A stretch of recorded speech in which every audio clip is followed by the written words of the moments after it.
You're listening to The Art of Business with Jake Lee and Brian Aersol.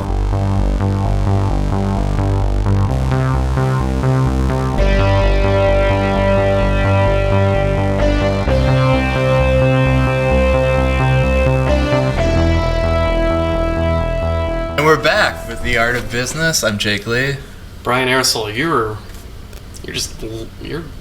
calm, cool, collect, man. Yeah, I can just every time I do one of these podcasts, I'm starting to You're just getting better and better, calmer and calmer. Yeah, much better. It's not getting so hot. Should I wear these cans up here like this? Do I look like a cool dude? No, I think maybe below, like underneath like the a neck, super like cool a DJ. bro man? No, maybe like a brother man? Like a super cool Jamaican brother man? I'm just Go on. I'm just ignoring you. We just started like 2 minutes in and I want to stop this podcast. Oh, yeah, well, you know what? I'm the one in charge. So. Yeah, too late. I gotta put in an hour. Okay. So how you been, man? Busy, and then sick, and then busy again, and not sleeping, and working all the time. How about you? Well, that's too quick. You wanna roll it back? Yeah, I want to roll. That's too Okay. quick. Where you working then?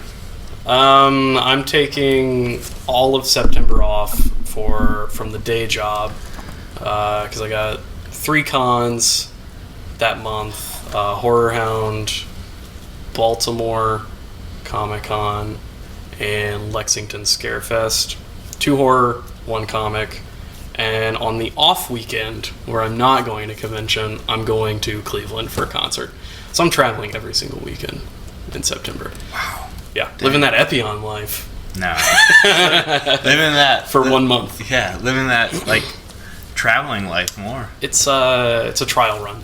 Run. See how it works. So I know last time we talked, you were talking about that Jason piece, the Friday 13th. So where's that? Did you see that? I did. Yeah. That's why I'm bringing it up. Yeah. In the podcast. I'm pretending I haven't seen it. Yeah, but it's not the pretending, because I legitimately don't know sometimes if you actually have seen it because of your lack of social media. My lack of talking to anybody. Yeah. So I did a Jason piece that was based off of part 3.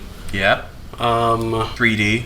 Yeah, which is when he gets the mask.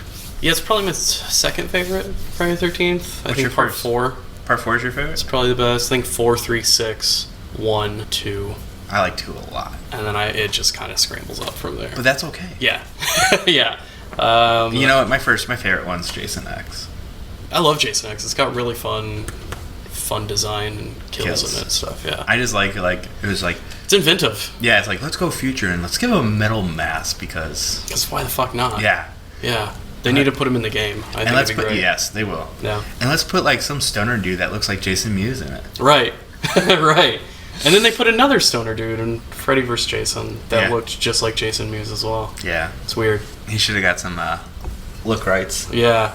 And then I started work on a Freddy Krueger, which I have not shown you yet. No, I can't wait to see it. But I'm going to do another NES variant color scheme on that as well. Yeah. So because his NES colors were orange and red for some reason. And the backgrounds were that blue, purple. No, I saw the Jason ones, and I really like them a lot. I really like them. Thanks. The Horror Hound, that first weekend in September, is a Friday 13th Part 2. Yep, reunion. I hope you can sneak me in on Sunday. Yeah, I'll see what I can do. I don't think it'll take much sneaking at all. And then the Lexington Scarefest at the end of September is a Nightmare on Elm Street reunion. So trying to kind of bookend. That's awesome. It's I think it's a Dream Warriors reunion. Shut the fuck up. Which is a really good Nightmare on Elm Street movie. I didn't know that they're doing the Dream Warriors reunion. Yeah. Now so you need to go to Lexington as well. Yeah. You just gonna go to all these cons with me in September? I might. I'm still looking at that houseboat, man. It went down in price. Okay, I'm in. Yeah? Yeah. Alright, cool. I'm in. Let's go to Baltimore. Yeah. So let's get in that houseboat. Yeah, I think it'll be fun. Yeah, if it's I'd be down. I just gotta take a day off and we'll do it. Or maybe like a weekend off. Yeah, well, I got the weekend off. So you just Friday. Those bookends, Friday and Monday. I'm driving, so you don't gotta worry about any of that shit. Yeah. I've made that drive before. It's great. Pennsylvania Turnpike. It's wonderful. You like it, or is it so good? Is it boring? You're in and out, man. Okay. You're in and out. Yeah. And it was like only like like, what, 8 hours it said? Yeah. I feel like it would be like 12, 15 hours. But Yeah, I mean... I can do an 8-hour drive with you. Raleigh was like 10 and a half. See, like, after 8, I start to get, like, claustrophobic and start Yeah. shaking and start, like... Are you capable of sleeping in a car? Yeah. You can just do that. Yeah, that's what You I wake up and then you're in Baltimore and it's fucking awesome. People talk And a then lot of you're shit gonna about Baltimore, but I love it. And then you're going to be, like, half dead, so then I'm going to have to take care of you. I can go 3 days without sleep easy. You know this. All right, this podcast is going in the wrong direction. So you've been working. So you got the Freddy for Lexington. Mm-hmm. You know, and so you were kind of talking about something else in the podcast that you were really excited for, and I think people that listen to this would be. You saw two. You saw one podcast live, Oh, yeah. and then you saw Mystery Science Theater 3000 live. Yeah. Yeah. Dude, It was a maybe- crazy weekend. Yeah, 'cause recap. I think it was a Saturday-Sunday situation. So Saturday, I drove from Indianapolis to Cleveland, which... How long a drive is that? From 6? Indy? 6. It's like a 6-hour drive. Yeah. And I'm stubborn. You know this. We just covered it 5 seconds ago. I drove all the way to Cleveland, saw Mystery Science Theater live, and then drove all the way back. I went with Epion. I heard who was previously on the he show. texted me a couple things. Oh, yeah? Yeah, he Nice. just said like he had a great time, but he was like super exhausted, and then he crashed on your couch for a little bit. Yeah. And then snuck out. He didn't sneak out. We watched Pee-wee's Playhouse the next morning. We had coffee and we watched Pee-wee's Playhouse like 30-plus-year-old men do. Oh my god. But yeah, it was super cool. The stage design was really awesome because they made it look like the Satellite of Love, and it even had the opening song, the opening title sequence. Mm-hmm. There were like video packages with Felicia Day and Patton Oswalt's character piped in, and they did the invention exchange like they do in every episode. So they weren't there though. No, they weren't there. They were piped in on a video, piped in, quote unquote.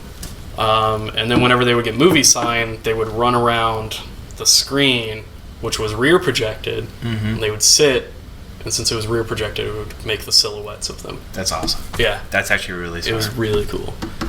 And then they would cut for commercial, quote unquote, and they'd come back around and do a skit, and then get movie signed and go back again. It was like an episode live. It was What awesome. was the film? Ega? Ega? Yeah. Which is about a... They've done that once, right? Yeah. It was that was in the old series. I think that was a Joel episode, if I'm mistaken. And that was like the only close one too in Indy. Yeah, well, Chicago, but I was doing a con that weekend, I think. So this was the only closest one that you were available Yes. for. Wow. Yeah. And then what? Like 2 days later, you went and saw Lore. No, next day. Next day, Yeah, drove back home from Cincinnati. Cleveland. Or yeah, from Cleveland. Sorry, they're all C cities in Ohio. They are. So drove back home from Cleveland, and then got up in the morning after Epion left. Drove to Chicago to see Lore live at Talia Hall, which is the same place I saw John Carpenter live. Was it cool? It was awesome. Stage design was really simple. I mean, you've listened to that show. Yeah, it's one of my It's favorites. just a dude telling folklore and scary stories, and you can tell he puts a lot of work into it. There's a lot of research, and he puts his own kind of spin on the storytelling. He's a writer, so he's good I wonder at if he it. has talking points that he follows. I don't think he necessarily has talking points. I think he has a very strict script. I wonder what that's like. That I could not stick to. But he's also only having a conversation with himself. Yeah, with the viewers. Yeah. That can't talk back. Yeah. But the stage setup for that was really cool because it was just like kind of dimly lit. Aaron Mahnke he dresses like a professor almost. He does. I've seen photos. Suit and tie kind of thing. You also said the Piano Man was there. Yeah. He had his piano player, because every episode there's a piano accompaniment underneath what he's talking about, and he had the piano player with him. But it was like this old like 70s chair, this old 70s end table, and these old 70s lamps. Just had that kind of loungy kind of vibe to it. Like if that podcast experience had a flavor, it would be like a good aged bourbon. Why don't we have a Piano Man? We don't have friends. That's true. And we don't Next point. we don't invite people over here. Yeah, that's true. Yeah. I don't invite anybody except you. Right. We should get a piano man, though. We should find a piano boy. Oh my gosh. So you had a busy week getting sick and Yeah. just freaking going from city to city, seeing all these different shows and podcasts. What draws you to that podcast a lot? Lore? Yeah. It's a subject matter that I'm really interested in. I like horror. Yeah. You know? We both do. And there's not very good... There's not a lot of great storytelling podcasts. He's really good at it. He's very good at it. I mean, he's written novels. You know, it makes sense that he would be good at it. Yeah. I like listening to Oh, it. there was something really cool during it because he's doing these book series called The World of Lore to Okay. kind of tie I remember him talking about tie it. into the TV series that's coming out in October on, I think, Amazon is who picked it up. But the book series has these really cool, like, Edward Gorey-esque illustrations in them for all the Okay. stories. So they kind of got like a Scary Stories to Tell in the Dark kind of feel I to remember them. that book. Yeah, That right? scared the shit out of me. So these have like these cool Edward Gorey style sketchings in them, and at the show he was talking about it. He's like, the book is coming, it just got moved forward in October, and he was talking about the sketches, and he was like, they're really cool sketches, they're kind of small, but they're really intricate and detailed, and somebody in this audience, look under your seat, it'll be taped. It was an original drawing by the dude, just taped underneath someone's seat, and it was the girl directly catty-cornered to my left. I was gonna ask, was it you? No. It was that close, though. That's pretty cool, But though. yeah, it was really cool that he was giving away free Real. art on Yeah, every I like that. stop, yeah. That's awesome. So that kind of ties into art, you know, Yeah, and creating. that's cool, man. Yeah. That's real cool. Yeah, both shows had just a really good feel to them. That's awesome, man. So, good week. Yeah, I had a so- shitty week. Oh, yeah? Yeah. Why is that? My computer crashed. Like 5 times. Yeah. Yeah. So, Which is how you make everything. yeah. Yeah. Yeah. So I prep everything graphically through Adobe programs and stuff, and I kind of comp things out. But as of about a week ago, my computer just was gray the next morning. I was working on a new series. I was actually like in a good groove. I think I spent like 10 hours designing up, and then just left it on, went to bed, woke up, You're just dead. and it was gray screened. Yeah. Ugh. And people with Macs know it's the gray screen of death. So I kept trying to reboot it, trying to reset its PRAM, trying to just troubleshoot anything, to the point where I was like, I'll do a disk utility repair. So Which is a complete reboot. reboot. Lost everything. All my fonts, textures, patterns, imagery, Ugh. back data, saved files, my web files, everything for like 4 years of my entire quote-unquote art career, all lost. Yeah. So I learned 2 things. One, back up all the time. So now I'm actually backing up like every day. And it's funny because Cloud? Time Machine to a hard drive. Okay. And Nice. the thing was actually the following day it crashed again and again and again throughout the entire weekend. Yeah. Where I actually finally, with the Time Machine, it was easier to back up, and now I did a full repair. I erased all hard drives.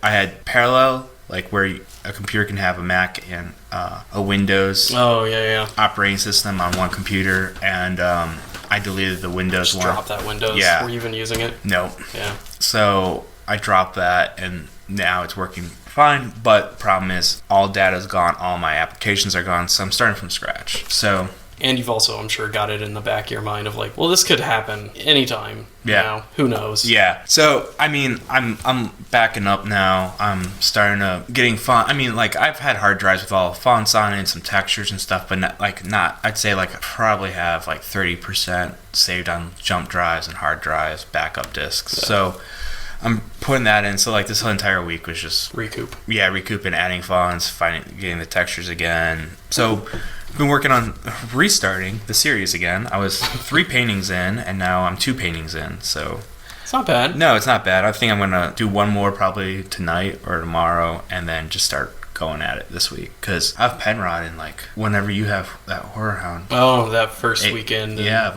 September. September, yeah. So Shit. I have Penrod happening. Okay, so we're both kind of in a... Yeah, I mean, I got to bag prints, make prints. We're running. Make new work, yeah. And, like, you got no sleep and got sick, and my computer is like, when you, like, start to, like, go full force sometimes. Yeah. Like, it's not always the best. No. No, and I do it every time. Yeah, same here. You know? Same here. Yeah. I also been going hard at Cathead. Actually, I printed the largest print I've ever printed. Yeah? Yeah, 30. Did I see that? I don't think I saw that. No, it's still in the works, but it's in the studio. 30 by 22. Okay. It's big, and it's just like a massive test print. So I'm just kind of doing large imagery on top of each other. Just seeing if you can even do that pull. Yeah. And the edges get a little feathered out. Sure. But just trying to seeing what works, what doesn't. Working with, again, always trying to find that right transparency with Transbase and ink to make the inks transparent. Just trying to figure that stuff out. I've been going in like 2-3 times a week now. Past couple weeks, and since I've moved in, and just trying to make as much stuff, experiment with as much stuff as I can, start with this new series because I got a lot of ideas. Have you ever had that where you got like your mind's running and you got like tons of ideas but no time to do it? But that's usually my problem. Mine is like I got all these ideas and I'm kind of experimenting on like, will this color work on this color? So I'm kind of like, silk screening just small little prints, seeing if it does. And then I'm like starting it, but I'm not really starting it. I'm making all these studies and progress work, but I haven't even got to getting to the main work. It's like, for you, it's probably the tedious of designing on a computer and be like, okay, when am I going to spray and paint this? Yeah, that's the kind of problem with the stencil work, is that you spend most time designing, and it's like I'll spend a week drawing something and then a week cutting things, which is essentially the exact same thing as drawing it. Yeah. So I'm pretty much drawing it twice. And if I hated it the first time, then I scrap it, then I draw it again, and then I cut it. And it's like, by the end, when it's ready to go, I've designed it like 4 times. It's like it's just progress, designing and like designing and prepping, and once you finally do it, for both of us, it's like almost instant. It is almost instant, and it's also like, but it's not exactly, because you don't know if it's gonna look right until you get to that last black layer. Yeah, that keynote, and that's because you have to work. It's like a 2-week process for this one small moment at the very end to see if everything you did actually worked the way you did. And sometimes I pull that black layer and I'm like, that's fucking garbage, and I just toss it, and I leave. I don't even do it anymore. I'm done with this. Do you keep any of your mistakes? No. See, I just spray paint white over them and do it again. So you still reuse it and stuff. Yeah. See, I've been keeping them and then just silkscreen on top, making these test prints and these muddled sheets of God knows what they are to me now. There's some where like I'll do a spray and like it'll get maybe some underspray, so I'll just splatter some paint on it to kind of draw away from that. Yeah. And then those I'll give away. Like sometimes I'll do giveaways on Tumblr, not Tumblr, why did I say Tumblr? Instagram and Twitter. Yeah. And Facebook. This ain't like 2006. I know, that was weird. Why did I say Tumblr? I've never even had a Tumblr. And somebody in, what was that show I went to? Milwaukee. Somebody contacted me, and we were just talking yesterday, actually, about he's doing this charity event for like an anti-bullying campaign. Okay. And I had a bad pull on my Wonder Woman painting, so it's got like a little splatter paint on it. Okay. And he's gonna do like an art auction, so I'm gonna give him that. Awesome. Yeah. That's awesome. Yeah. So make something out of those, Yeah. Yeah. Turn nothing into something, right? Yeah, exactly. That's awesome. So, kind of talking about today's topic, man, is something that you're kind of in. Yeah. What is today's topic? Because I don't read the show notes exactly. I hate you so fucking much. I mean, we just talked about it upstairs, but I was thinking about bananas and pineapple. What? I was drinking a smoothie and it was really delicious.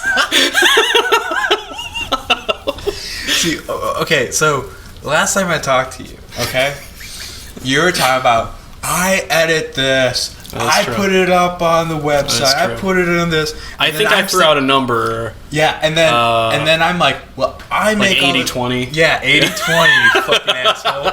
And I'm like, well, I contact the artist, I make the show notes and the talk to the points, and You don't even use my 20. It is 80-20. I get that. Well, I manufacture it to be 80-20 because I don't use the real number that you put out there, which is it's about 50. I just remember, like, we were cracking up. You're like, hey, this show's 80-20. I'm like, what? Yeah, it's 50-50, but I throw away about 30% of what I do. You don't even throw it. No, you don't even throw it away. You just don't click on the email. I click on it because I don't like having unread messages. Fucking asshole. I read it. All right, so today's topic is the day job or the other job. You know, like the job that's in the way because well, that is just there for you to pay your bills so you can keep doing what you love. Yeah, like we got to be honest. I'm nothing but. I know you are. But we got to talk like there's very few people I know. Without saying names of companies and corporations. Yeah, no, yeah, of course. We won't no, yeah. No. But I can't afford another lawsuit. Well, I know very few people in the artist world that actually are doing art full time. You know, I probably know a handful. And yeah, it's a tough life. It is. To the point where you have to have that other job to pay the bills. Sometimes it's really hard to support yourself and, you know, making a living just on art itself or making it by itself. So I kind of want to talk, and you're in that position right now. Yeah. You're looking to move away from your day job and pursue a couple different career paths we've talked about in the past episodes and stuff. But kind of, it's out there. Yeah. It's on Instagram and stuff. So yeah. With the gallery. Yeah. And doing conventions more. Yeah. And making more bigger ones. Yeah. Making bigger ones always hopefully means more income. Typically, yeah. But the one thing I want to also the other thing I want to talk about is getting away from the myth of being a good artist, a successful artist is, you know, surviving on your art alone. Yeah, there's plenty of bad artists that are making bank. Yeah. And there's a lot of great artists that we know and not even just like painting, like musicians. There's a lot of bad musicians that are making bank. Oh yeah, you know? Nickelback.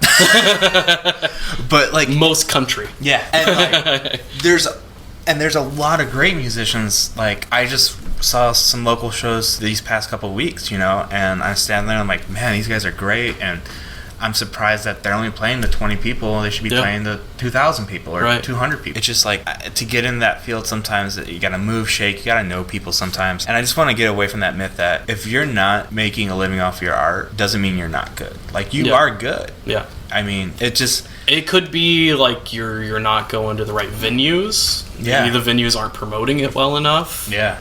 I mean, even when it's not like you're looking to start a business, location still means everything. Even if it's a or how convention, you handle it. You know? Yeah. I mean, look at Fandom Fest, which we'll get into at a later date.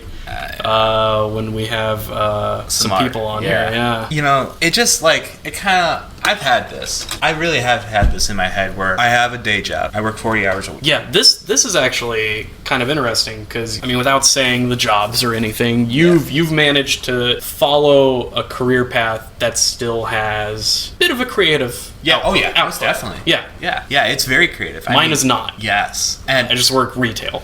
Yeah. You know. I'm in the design realm. Yeah. Like I do graphic design. And so I use those skills that I've learned through my day job, and it's my career too, to improve my art at night and on the weekends. But yeah, like I feel like you gotta find what's like right for you. You know, sometimes for me in the creative realm, I'm working 8 hours designing stuff, and then when I get home, I don't want to continue to design sometimes. So I'm burnt out maybe. Especially if the deadline days, you know. I think there's a balance of, for you working in retail and then going home, it's a completely different realm. So then you can you're not burnt out. It is. I am completely, every day though, I'm just dealing with the public is not, I don't deal with anybody. I don't deal with people very well. It seems like every job I've had knows this.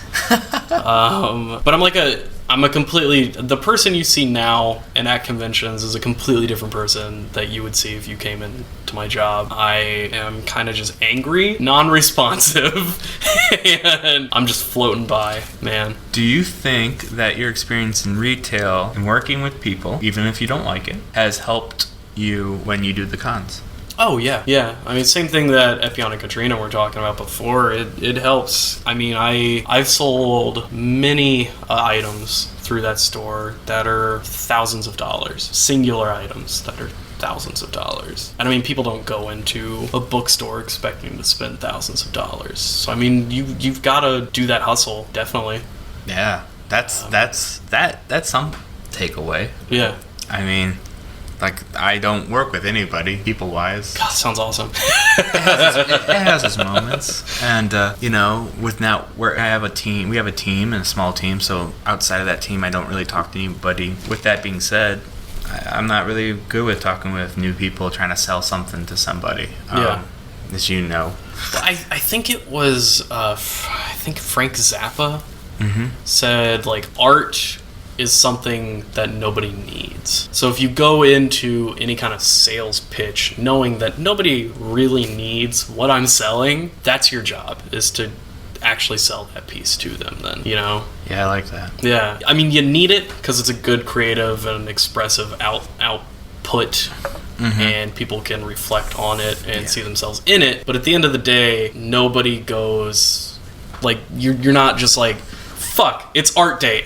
It's Friday, it's art day. I gotta go to Kroger and buy art. I'm all out of art. Shit. I need more art. Yeah. No, I get that, man. However, I mean, if someone goes into probably more an art fair than a comic book convention, but it's the same kind of thing. They're expecting to spend money on stuff. They don't know what it is yet because they haven't seen it yet. They're blind, yeah. It's there, and you've got to be the one to be like, it's that one. The one behind me. I did that. Jeez. You want it. You need it. You like it, you love it, and you want some more of it. Oh my God. But here's my card. Here's my card. Please call me. Yeah. So, I mean, like, looking at jobs and stuff, don't be ashamed of having a job and also trying to be an artist. I also think, like, you got to really think, going back to that, do you want to be in the creative field or something similar to the art, you know? Yes, I do. Yeah. Like, you've been in retail so long, now your day job that you want is similar. You want to run a gallery. Yeah. You know, you want to push and hustle represented work. It's easier to sell something that I believe in and that I love. And on top of that, I mean, at the end of the day, I'm buying my own job, essentially. Yeah. I'm putting the money in so nobody can tell me what to do. And that is a perk. You're your own boss. it is a very big perk. And you and I both have this very DIY, don't fucking tell me how to do things kind of thing in us. And I'll fucking learn it myself. yeah, even if I fuck up, At least I'm learning. I'm going to learn something from that mistake. Yeah. Like learning to back up your fucking computer. So that's really appealing to me. I don't know. It might fail. It might not. You got to try it, though. I can only try. Yeah. And I'm willing to take the hit. Take the risk and do it. I have to. Right now where I am, I need that job to pay the bills because I know my art isn't going to pay. You know, I looked at I was doing some research on this, and the average net income. So there's gross and net, and if anyone doesn't know, gross is how much you make in total, and net is minus the expenses. So it's actually your true profit. A statistic I read recently, this past week, was the net income of emerging artists in the past 5 years is $10,000. Less than. Yeah. You can't pay bills with that. No. You can't pay rent and supply. Oh, supplies is the expenses, but to have that day job does help. And so for me, I have that blanket of security, like, okay, my place is, I can pay my rent and I can pay my bills, and I have that extra little cash put into my art right now. And so for me, it is like a security blanket right now. Now, one day would I love to, down the road in X amount of years, to fully do artwork, you know, every single day? Fuck yes. Yeah. There's no question of that. I mean, it's kind of what we're all aiming for, right? Yeah. We're like, you said it the best way. It was like, I want to live comfortably. Like, it doesn't have to be lavish at all. I don't need to be a millionaire. I just want to live. Yeah. You like, know? I just want to live comfortably and do what I really love. And I think a lot of creatives and artists kind of do chase that, like, I want to make millions. I want to be the biggest man. I want to be the top of the mountain. I want to be the most well-known artist on the planet. That's nearly impossible to do. I bet you the ones that like are up there didn't even probably have that idea. Not unless they're manufactured to be that way. And there are few. I completely agree on that. I mean, It all depends on where your economics, status is. If you can budget your life out and be like, you know what, I just need a part-time job and make a couple $100 a month just to pay this amount. That's pretty much where I'm at. Yeah. Yeah. And the rest of my time I can devote to making art and trying to, hustle that art and get it more exposed, then do it. If you're someone that's like, well, I'm really in art's almost like a hobby and I'm not really doing much, keep your job. Yeah. Don't be ashamed of it. Or find a job that you might like even more if you actually hate your job. But like seriously, keep it. Or like maybe just if you don't like the job, edge it out a little bit. Yeah. Take on maybe another art fair. Yeah. Or another convention. Yeah. And see if it's doable. Yeah, because it's just, there's some people I know that was like, all right, I'm going to quit my job today and I'm going to be a full-time artist tomorrow. And that transition never really worked. No, I worked with a guy that was doing that. He was like, he quit the bookstore and he was like, I'm moving and this is it. This is how it's going to be. And he had a part-time job. Yeah, you got to really budget and be realistic with your goals. Yeah. I mean, just because you put that stamp of I'm going to be a full-time working artist doesn't mean you're going to make a full-time working artist wage. Yeah, and I think that we even got into it with Epion and Katrina and probably you as well, because it was like that first con that all four of us did was amazing. And it's not like, don't do that first con and be like, holy shit, I'm going to make $3,000 every time I do a con. You're not. Get a couple under your belt, figure out your average of like what you're gonna make almost every time, and be smart about how much you're bringing in versus how much you're spending on like hotels, food, travel, if you're buying stuff there. All that stuff is very important as well. Whereas like a part-time job or full-time job, you have that paycheck. It is steady. You know that number. Yeah. As an artist, a working artist, nothing's steady. No. Yeah, I mean, one month you could sell a bunch, the next month nothing. Which I've done. We've all done. Yeah. So like what you're saying is planning ahead, knowing your medium, saving, balancing. Yeah. Like really actually budgeting yourself. And hopefully maybe down the road we'll talk about some of this budgeting. I've got additional show notes of budget. Oh, did you send those to me? No. Oh, okay. Good, because I didn't see it. And, just inventory budgeting, really planning down the road on, the expense of an artist and how much it takes. Like, I kind of had this old mindset of this is how much I spend each month on art supplies, and this is how much work I can make. And then with this work, I try to come up with like some kind of total to say, okay, this is how much everything will be, and then try to push as hard. I used to try to do that way. It didn't work. It was a whole... I can't do the like micromanage by the numbers kind of thing very well. I kind of stopped on that. It was just my goals now are just okay, my table at this con, my Airbnb money, and then I throw in X amount for gas and food. Yeah. It's like an extra 100 or something for that. If I can make that and then double it, I'm good. Yeah. Solid. It's a good stepping stone. Yeah. And then, with you taking on more of these and bigger ones, from that table can grow into a bigger booth or, it all depends. And every con, I put away 30% of what I made. That's smart. That's really smart. And then I rolled into the next year. I've never done that. And, I mean, if... I need to. If you're going the complete legit, doing taxes and all that stuff route, that 30% helps. In turn can pay any sales tax, too. AKA save your ass. Yeah. And there's... Even if you're doing the tax thing, which, you can get away with not doing it because there's like a X amount of money that you have to make within a year to actually file. Because I've had times where I've actually filed and they were like, why are you even here? Like, you don't need to do this. On your license. Yeah, exactly. So there's apps that can actually help you. There's an app called, I think, Self-Employment by Quicken. Okay. That charts your mileage for you. That's awesome. And then it just files it into your Quicken stuff. I've heard of those. So use technology to your advantage as much as you can, and you can make it fucking work. Yeah, it makes it easier. Have your camera set to back up on the cloud and just photograph all your receipts. Yeah, receipts. And that shit will help you later. I'm very old school. I have a shoebox. Yeah, just filled with receipts. Spindle. Yeah. I have a shoebox, and then like when it comes to like the tax time, it's opening that shoebox and dumping it in front of the accountant, and he just looks at me like, you're not prepared. And you're like, I look pretty prepared here. Look at all them receipts. I know. How prepared are you, sir? You were prepared for this. Yeah, you were prepared for this. But no, yeah, dude, having those receipts and all the little apps and stuff nowadays is making it much easier.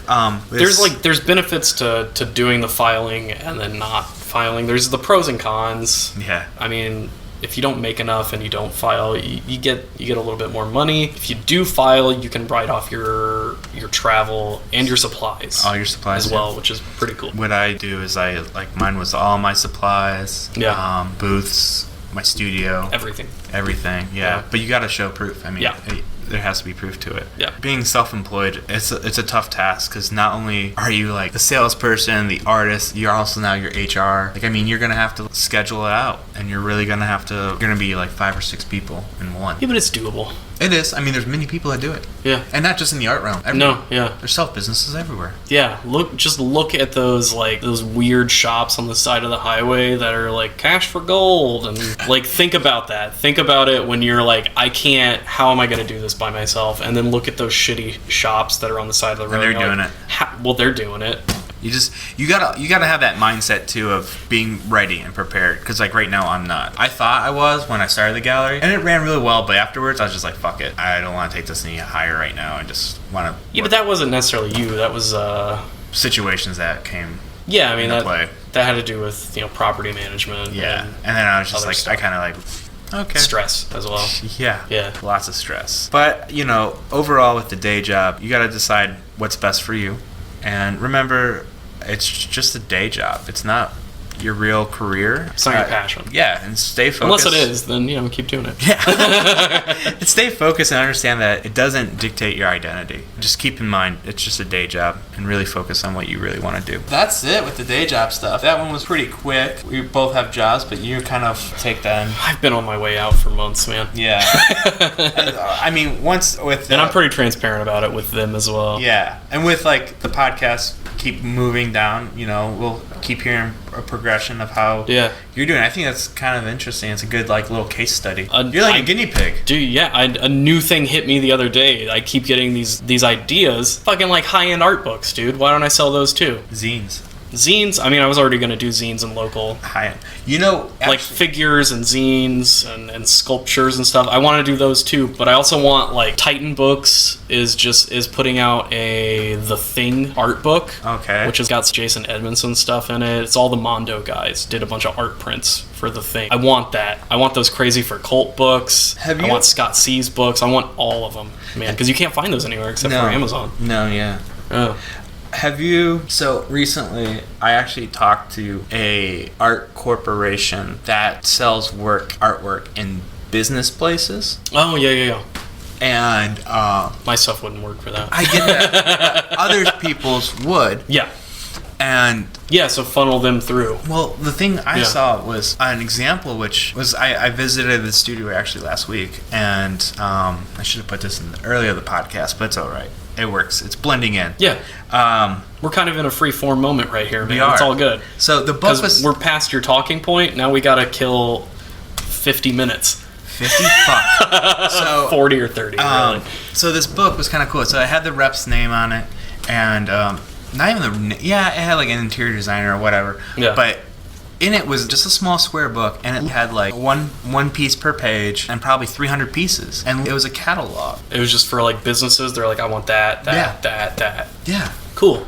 And I thought that was kind of cool. That kind of intrigued me because and these are more commercial spaces. Yeah. Offices, restaurants, and stuff. And we'll be talking to hotels, definitely hotels. Yeah. And we'll be talking to somebody that I've already got thumbs up on, who does wholesale manufacturing of prints and. Yeah. On the opposite side of prints and canvases, and does this too. And it'll be interesting to see his take, because I think we've had this discussion of online galleries are getting more popular, and it's also oversaturated in my opinion. But yeah, I mean, every artist has their own store. Yeah, every artist has their own store, and then every gallery has their own storefront. Yeah. And then I think the key to that is exclusives. Yeah. You have to have exclusives. It really pulls you in. Yeah. Because that's the only place you can get it. Yeah. And no, I completely agree. Yeah. But yeah, something about that catalog art thing really intrigued me. I don't know if it's successful or not, but it was something cool to go to a business and be like, hey, I'm this middle person that can hook you up with these artists, and we can print these pieces or Yeah. give them the real ones, you know, and here's a catalog. I just like the way it looked too, I think. The design of it Yeah. kind of intrigued me and made me, like, gave me that, like, I had that Patrick Bateman kind of thing where I lifted the book and I I need to stared. return some videotapes. But no, No, it was the Cillian Braille. It's the feeling of the texture. Yeah. Yes, the texture The of the business card scene. and the white. Yeah, I think I forget what type of white he said it was. Bone. and the How do you get into a catalog like that though? You just contact the dude that puts it together? I don't know. I mean, they contacted I mean, it's me. the same way you would get into a gallery, Yeah, really. I mean, I was contacted to do.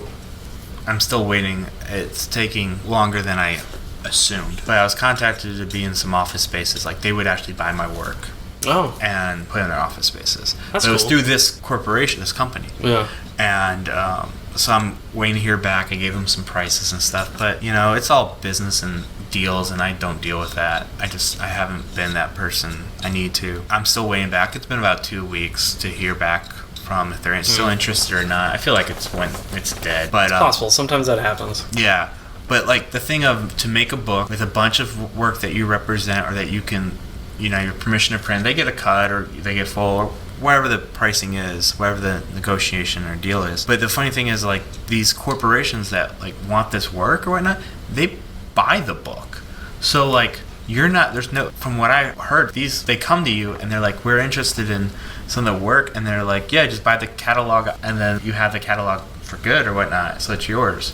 Like, That's it's a lot weird. Yeah, it was kind of weird. I got to get more into it and understand it more, but I thought it was kind of cool. Now, could it be something that doesn't make it much money? Probably. Who knows? But I just, the look of the book and stuff kind of intrigued me. And I was like, wow, I never saw this venture, you know? So, It's a very interesting business model. yeah, just having a catalog book and giving them to corporations. It's got a very old school kind of feel to it. very old school, yeah. Yeah, and I think, Like that's how like Sears and Roebuck used to do it, like in the 50s. want to buy a prefab house? Yeah, exactly. Yeah, so I don't know. We'll see where that turns up. If that turns into Right. any sales or maybe just a connection, you know, networking. Who knows? Yeah, that's actually a good point. I mean, a lot of even just failed avenues can somehow turn into weird connections that you never Yeah. thought would be a thing at all. Yeah, we'll see. Yeah, I think some of the best sales and weird outcomes I ever had weren't planned at all. I failed at this art show, and the curator introduced me to another guy, and this dude hooked me up with another show, and I made money, like made more money than I expected, you know. Or like one was really crazy. I remember putting my work up in a brewery in what was it called, Grand Rapids, Michigan. And had it up for like 3 months. They were so... Were those a superhero? Yeah, they were so like non-compliant. Like, they never told me if anything sold, nothing. They never told me anything. I kept emailing them, never got any emails back. I thought they were gone. Yeah. And then I just sent an email. I said, hey, 3 months is up. I'm coming. I'm traveling up. I'm renting a van. I'm going to pick up this work, and I am leaving. So if there's anything that's sold, I need that check or cash today or tomorrow. Yeah. I go there, and like they weren't ready. Like the work was still on the wall. I accounted for everything. Nothing sold. And it seemed like it wasn't the company or the brewery that was at fault. It was the guy who worked at the brewery that managed the artwork. He just sucked at life. He really did. I mean, I'm sure he had a lot of stuff going on. No, he just sucked. Yeah, he was sucked. he was like a waiter or bartender at the Yeah. bar, and he kind of ran the art thing, but he sucked at life. And then he's like running into the brewery all sweaty, I remember, and he's like, "Oh, did everything? Did you get all your work? Is everything good?" And I'm like, "Dude, everything was still on the fucking wall." And, you know, It was really easy. It was right where I left it. But yeah, and the other thing was like I emailed like every 2 weeks, just like, hey, I'm following up to see nothing. You know, I probably got annoying because I'd be like, and down the road, I was like, dude, you're not messaging me at all. Is my work still there? I think that's a problem that a lot of artists run into. Is there's poor communication in the art Dude, yeah. community. If you're to any curators, Yeah. or gallery people, just talk to us. Yeah. I mean, you're making 50% commission for a reason. Yeah. And I actually, majority of all the galleries I actually have worked with, like professional brick and mortar, have always been very responsive. Yeah. It's the smaller mom and pop shops or the bars or the breweries or something. Sometimes it's just not their business. You know, their Yours business. was a fucking one-day pop-up shop, Yeah. and you had numbers and everything ready by like Wednesday, and it was on a Sunday. Or Friday. Because Yeah. I dealt with that shit, dude. That's what pissed me off. Was like, I dealt with like poor communication. I dealt with people not responding. There's times where like I'd walk back into like this bar, you know, and they'd be like, "Hey, we have a check for you." I'm like, "What?" I'm like, "Great, you know, yeah, cool." Yeah. And I was just going in to have a beer. Right. And they'd be like, yeah, here's your check. We had it for like 2 weeks, and it's You're just like, you were just gonna wait till I happen to stumble in here? yeah. And it's like, all right, you know, I'll take it, you know. And then the best is what sold. Oh, I don't remember. It's 2 weeks ago. Yeah, I mean, to be fair, it was 2 weeks It ago. was. And then, but the other thing is like, well, I know it's this because there's an empty spot on the wall. Yeah. Now it's been 2 weeks and there's been an empty spot. I could have replaced it, and that could have been Yeah. a potential sale.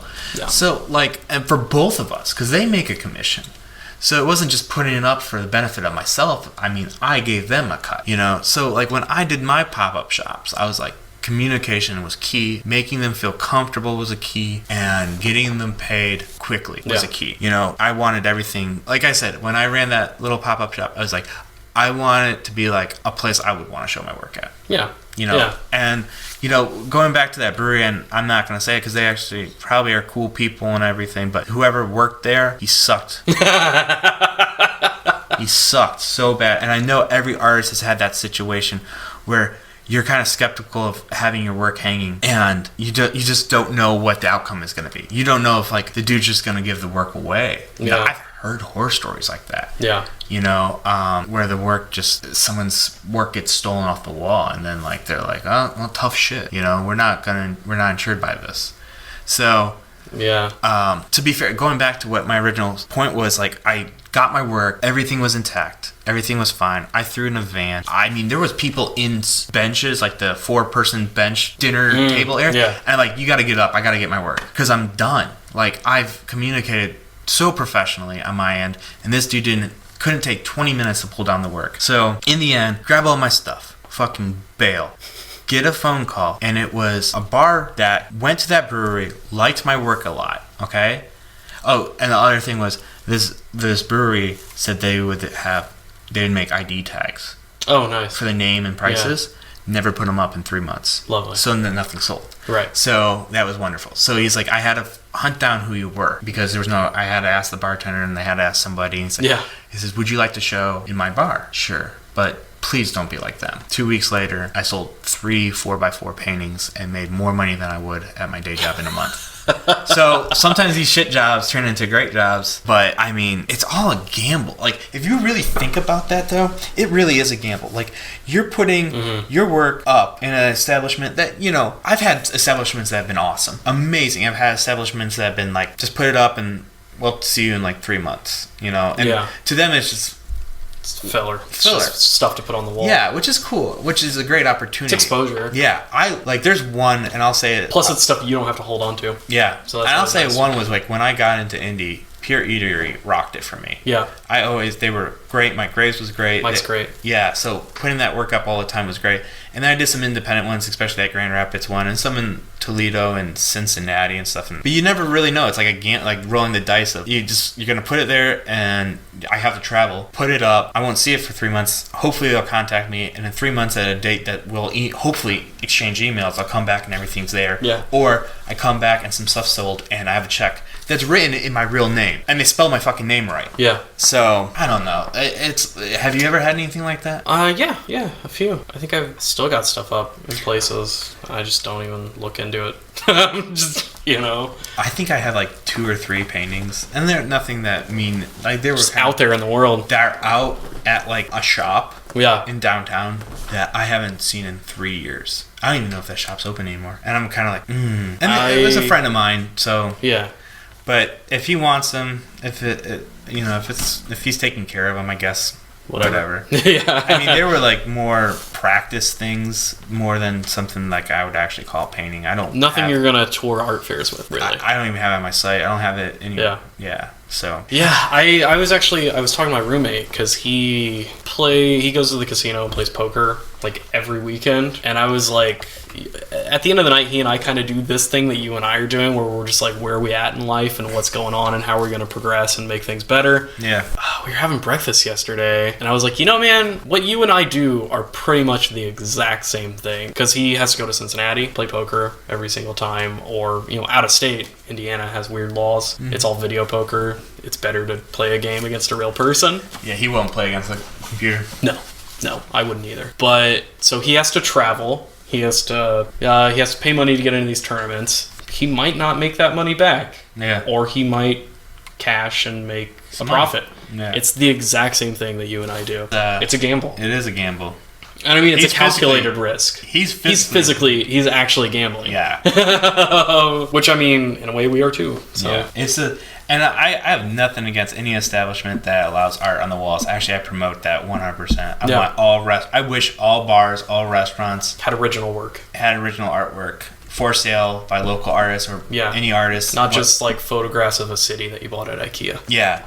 Like, I'd rather have any kind of local bar or restaurant, and there's tons here in Indy that do that. Yeah. So I'm so thankful for that, for the opportunities. Every artist probably will say thank you for those opportunities. It's just like, just kind of, I think at the same time, it's just like, we take this serious, very, very serious. I do, at least. Yeah. That just shoot us an email like, yo, dude, you saw, and there are some that, I mean, I'd say I've only had like 2 or 3 bad experiences, and I've had like 50 great experiences. Yeah.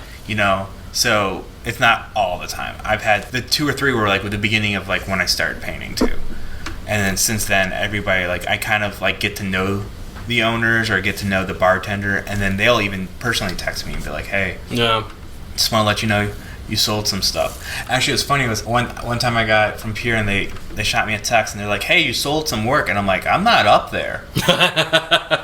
And he's like, wrong artist. And I'm like, dude, you can't do that to me. And then I went up, and it was actually Jason Rowland who was up there. So, and then I texted him. I was like, I just want to let you know you sold some stuff. Nice. So, there's some great places that really do. Do you remember what piece it was that sold? What, his sold? Was it the Ghetto Casper? Actually, I know who bought that. I do too, because they work at Fountain Square Tattoo, and it was hanging in the office when I went in to get my Jason Voorhees tattoo. Really? Yeah, it was really weird. It was really weird. That's awesome. Yeah. Okay, so maybe he had another. Yeah. Oh, it was the Richie Rich one. Oh yeah. I know who bought the Richie. I just found that the bass player for the band I went to see. Yeah. Said, "Oh man, I love your work." And he's like, "It's so great, dude. I love your contour." I'm like, "That's Jason Rowland. It's not mine." What's your work? And I described it like, "Oh yeah, I seen it." I'm like, "Don't lie."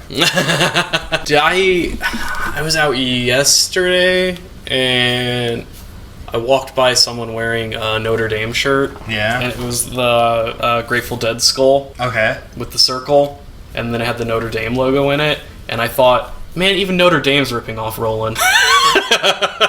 That's awesome. That's awesome. Actually, that's a good segue to talk about some artists that we've kind of come across. Yeah. Do you want to go first? Well, no, I want to give a shout out to Roland, because he's great. Is it R6D4? I always get those numbers. I just say RDD2.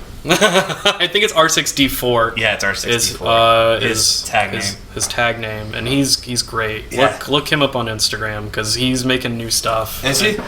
It's awesome. But I also wanted to talk about a guy that I met and it's been a while, but it was a guy I met in that Raleigh, North Carolina convention called Proton Factories, and he does these like Charles Schultzian watercolor paintings of pop culture characters, and they are super fun, really lighthearted, and he's a pretty cool dude. Oh, these are sweet. Yeah, he's great. He like kind of does like a. He also does these like misprint things. Yeah, it's I love it. It's like so. It's like describe it to the listeners. It's like your image. It's like a piece of paper got stuck in a printer and you pulled it the rest of the way out. Yeah. It's like even like Photoshop, if you like takes an image and you like transform and drag it very elongated and it like oblongs the image. Or it's like if you're old enough to get this, it's like when you had dial-up internet. And half of your image would load, and then you'd scroll down really quickly, and it would just stretch the bottom part of your image. That is the best description ever. Yes. Yeah, he's a fun designer. I like his stuff. Yeah, this is awesome. His name is Proton Factories. Yeah, ProtonFactories.com. I think he's out of Charlotte. Okay. He's got some enamel pins. He's a funny dude too. I like him. Yeah, and so he's doing some silk screens, he does pins, watercolors, so he has all different mediums. Let's go back to Jason for a second. So I see this. Yeah. Yeah. Oh, his misprint, like, band t-shirts that he does, yeah. I love them, and I've given him instructions on how to do heat press. Yeah. And I know that he just recently told me he bought one. Oh, cool. So maybe he'll start to go hardcore and printing those out. Man. Yeah, he always does like these mashups of like, he takes two things, like a text from some kind of logo and imagery from another. Yeah. And alternates them and mixes them together and basically samples. Like there's a Grateful Dead with the PBS logo on his head. I mean, it's just fucking awesome. Yeah, and I mean, he's got these old school like 60s, 70s superhero heads that he does on wood. I mean, you've got a few of them. His new series is so good. They're more detailed. Yeah, I mean, his old ones were just like one color. 3 layers, so it was just a flat color, white texture color, white and black. Yeah, now which those look awesome as well. I love those. Yeah, they were very, to me, that kind of was the essential of a pop art. And look, we're not boosting him up here because we know that he listens. Okay, his stuff's actually really good. Yeah, it's like really, really good. Jason, if you are listening, you're a dick, though. You're not a dick. You're a wonderful, wonderful man. Yeah, he is a great guy. Yeah, he's... Also, we have the same breed of dog. We both have Boston Terriers. It's very weird. I find it very weird. I like this. Like, yeah, I haven't seen... I haven't seen his work in a couple months, probably, since I saw him last. Yeah. I think he and Epion have that show coming up. That Epion was plugging. You want to go in October? Yeah. We going, right? Yeah, let's go. Okay. Because I do want to go. Yeah, absolutely. I miss Jason, and I haven't seen him since... He comes down here for shows. Yeah, but... So we should go to his. I think that's fair. He always comes to Indy to see us, so let's go to Chicago see him. I know... I've got his Iron Man painting that he did hanging on my wall. Yeah, he's got it's like Iron Man Sugar Skull thing that he did. Yeah. That's fantastic. You have the boxed one. You don't have the cutout. Yeah. The last time I saw him was when he was when he did a show in February. Oh yeah, with the meadery. Yep. At New Day. Mm-hmm. Yeah, stuff's awesome. You got anybody you want to talk about, or you just, since you've been without internet, I guess you've just been doing a lot of recoup and not actually. Yeah, I haven't really. In the world. I really haven't. I really haven't been looking at a lot of artists. I mean, I hire, artists for my job at times, and there is one that I recently hired that I was like in love with. I thought he was fantastic. Oh, we actually hire him regularly, but he's not going to listen to this shit, so whatever. His name is Kurt Malo. Mm-hmm. He's an illustrator. I really dig him. Oh, those are cool. Yeah. They got a very kind of simple, minimalist kind of thing to them. Yeah, and majority of these that you see are actually for the publication. For the publication. So, KurtMalo.com. He had very flat graphics, but then like his edges are very like sketchy. With a lot of texture overlaid to it. His concepts are beautiful, and I think that's why we use him quite often, is because he just illustrates something that's completely different than what you would normally go for. I really dig it. He does a ton of stuff for us. Fantastic stuff. But we recently had a talk with him, and he did, I think it was in September or August, he did a huge feature for Wired. Oh, cool. So like he did like tons of illustrations for them. That's big. Yeah, so I think he's been around for a while, but I think his client base has just grown intensely. His personal stuff I really dig. Oh, that is right up your alley. Yeah. Old school prints. Yeah, so it's basically like a Sears and Roebuck or this collage. Man, you fucking love ads. I do. I love ads. These I love that Batman up top. Yeah. That's awesome. So it's just this old, it looks like an old ad, basically. Yeah. And they're cool. I really like his use of type, his use of like positioning and placement of art and stuff. It's a cool thing. I really like him. He's got some cool stuff. Again, KurtMalo.com. His Instagram is just Kurt Malo all together. Yeah, I just like his concepts a lot. His personal stuff, probably, I really dig. Old ads. Yeah. And then our next episode, we'll be talking with Tristan Thompson. Yeah. And digital painter, illustrator, designer. He's, from when I met him to when I met him now, about 2 years ago. Yeah, he's grown. A year and a half. Yeah, like he was just an illustrator for like a t-shirt company. Yeah, and then I told him to do some fine art stuff, and you got him in the conventions, and so he started doing that. And now he's designing stuff too, and adding typography. We took him under our wing, and we pushed him right off the nest pretty early on. No, what I'd say with Tristan, he actually said something to me really nice when I saw him at Indie PopCon. Yeah, and all I'm gonna say is he said some really nice words to me, and I said, all I told you is that you were good. That's it, and you took it off. Yeah, and then he's great. Yeah, and he's fucking quick, man. He's super prolific. He knocks him out. Yeah, his stuff's great, and I think a lot of people are starting to see him and stuff, and like he's starting to show more often, and doing all these shows. He does shows with you quite often. You guys We've done a couple together and traveled. Yeah. He's kind of in that same loop that I keep Epion in. Mm-hmm. Where I'll shoot him, where I'm gonna be, so we can split an Airbnb if he's going or not. And actually, the past 2 that I told him that he should go to, he had to cancel for weddings, so he had to give his tables to people. But he was gonna be at Lexington Scarefest, and he gave his table to Chris McVillan. So. Oh wow. Yeah. Well, that's a small little circle, but Chris McVillan and I Heart Toys. So yeah, they're both taking his table. Yeah. Well, hopefully, we'll be talking to him shortly, and we'll kind of pick his brain. I'd like to know his process a little bit more.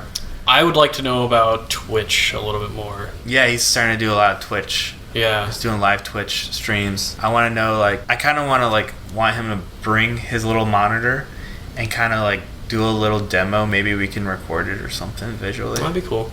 And put it up on the site. We gotta put all those notes and images. I can take care of that. Then I get 30%. But yeah, that about does it. Yeah. It was a quiet one, but I think it's there's a pretty quiet one, pretty short one. Yeah, but there's some good information. Well, that wraps it up for The Art of Business. I'm Jake Lee. Brian Aerosol. See you next time. Hey gang, thanks for listening to the episode. If you like what you hear and you want to send us an email, you can do that at aobpodcast@gmail.com. That's aobpodcast@gmail.com. Or you can swing by the website, which is aobpodcast.wordpress.com. And that even has a form for you to send the email that way. There's also show notes on there. We would really like it if you would, rate and review the podcast on iTunes, and we are on Google Play now. Once again, and as always, thanks for listening.